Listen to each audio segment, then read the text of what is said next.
Assalamualaikum warahmatullahi wabarakatuh. Hai Miawars, nama saya Anis Selwati. Saya dari kelas MBSA semester 6. Jadi di sini saya ingin mereview tentang materi bab 15 yaitu tentang studi kelayakan bisnis, serta bab 16 itu tentang analisis pesaing. Ini merupakan tugas dari mata kuliah kewirausahaan yang diampu oleh Bu Okta. Baiklah, kita mulai dari bab 15 tersebut, bab 15 terlebih dahulu. Jadi ketika kita melakukan suatu usaha, maka kita akan mempunyai suatu tujuan ataupun harapan untuk mencapai target. Nah, banyak sekali tujuannya. Kita bisa untuk memperoleh laba ataupun profit, kemudian kita juga bisa untuk sosial atau bahkan gabungan keduanya. Ketika kita mulai berpikir ada tujuan jangka panjang yaitu investasi, maka kita harus mempunyai studi kelayakan bisnis. Disinilah pentingnya studi kelayakan bisnis, karena di sini kita bisa mengetahui apakah perusahaan tersebut layak untuk kita lakukan investasi ataupun tidak. Kemudian studi kelayakan bisnis ini merupakan suatu penilaian perusahaan baik dari segi operasional, produk, mutu, harga, dan lain sebagainya.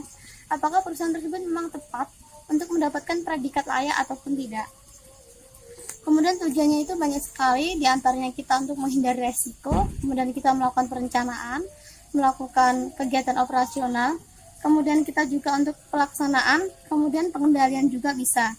Kemudian pihak-pihak yang berkepentingan itu banyak sekali, di mana kita sebagai pemilik usaha itu memang memegang peranan penting untuk melakukan studi kelayakan bisnis. Kemudian lembaga keuangan, di mana di sini kita bisa mendapatkan modal untuk menjalankan suatu perusahaan. Di sini juga ada pemerintah. Nah, pemerintah ini lebih menekankan kepada seberapa layak produk kita untuk beredar luas di masyarakat serta dampak yang akan dirasakan masyarakat. Kemudian masyarakat luar sebagai penilai dari produk kita sehingga bisa meningkatkan citra perusahaan kita dan lain sebagainya. Kemudian analisis pesaing. Pesaing itu perubahan waktu ke waktu itu semakin kompleks, di mana kita sebagai seorang entrepreneur itu diharuskan tetap eksis di dalam keadaan apapun yang sedang kita hadapi, serta bagaimana cara kita itu untuk menghadapi para pesaing. Pesaing ini sendiri itu merupakan suatu perusahaan ataupun individu, di mana produknya itu bisa mirip, hampir sama, atau bahkan sama dengan produk ataupun barang jasa yang sedang kita perjualbelikan. Jadi hal-hal yang perlu diperhatikan itu karena adanya mutu, kemudian adanya harga, saluran distribusi dari pesaing, serta promosi. Kemudian strategi menghadapi pesaing itu banyak sekali, seperti strategi frontal, jadi kita melakukan penyerangan secara penuh kepada pesaing atau kompetitor.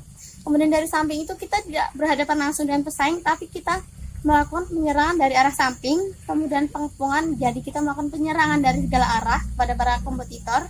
Kemudian di sini ada gerilya, itu kecil-kecilan, jadi kita melakukan penyerangan kepada pesaing itu secara kecil-kecilan, jadi tidak disadari. Kemudian dewasa ini, bahkan sekarang ini sedang marak adanya wabah coronavirus disease 19 atau sering disebut corona. Jadi ini merupakan suatu virus yang menyerang paru-paru dan sistem pernafasan, kemudian akan menyebabkan penderitanya sesak nafas, bahkan menyebabkan kematian. Yang sangat menakutkan dari virus ini karena resiko penularannya sangat cepat, dan bahkan efek yang dirasakan itu langsung, sebagaimana pasien itu langsung merasakan sakit di bagian pernafasan, yang bahkan menyebabkan sesak nafas. Nah, ketika wabah ini semakin meluas, maka akan menimbulkan berbagai dampak dari sisi kehidupan bermasyarakat, ekonomi, bahkan dari pemerintah juga langsung merasakan dampak adanya virus corona ini. Kemudian saya dari segi entrepreneur, ketika dalam kondisi seperti ini, maka pesaing memang banyak. Tetapi saya di sini punya suatu strategi untuk menghadapi pesaing di tengah virus corona ini. Di sini saya ingin melakukan serangan melambung. Jadi artinya serangan melambung ini, serangannya itu tidak langsung, tetapi melakukan diversifikasi produk yang tidak terkait. Nah, misalkan saya seorang pengusaha pakaian ataupun sembako. Di sini kita sering berinteraksi dengan banyak orang ataupun konsumen. Jadi di tengah wabah coronavirus disease 19 ini, saya selain menjual produk, saya juga ingin menyediakan suatu hand sanitizer bagi konsumen. Jadi kita sama-sama menjaga kebersihan. Ketika bertransaksi, kita memang peduli akan kebersihan kita. Kemudian selain itu kita juga bisa mengadakan kampanye-kampanye kepada masyarakat sekitar tentang bahaya virus ini. Kemudian kita juga bisa melakukan perkumpulan dengan masyarakat sekitar ketika stok masker semakin menipis dan harga pun semakin mahal. Kita di sini bisa berencana untuk membuat masker secara bersama-sama. Jadi biayanya ditanggung bersama-sama. Nah, di sini ketika pesaing itu mungkin tidak memikirkan strategi ini, saya berpikiran melakukan strategi ini.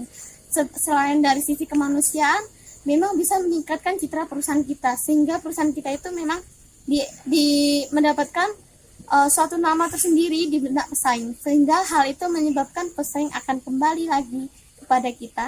Dan kita juga senantiasa harus berhusnuzon pada Allah tentang virus ini.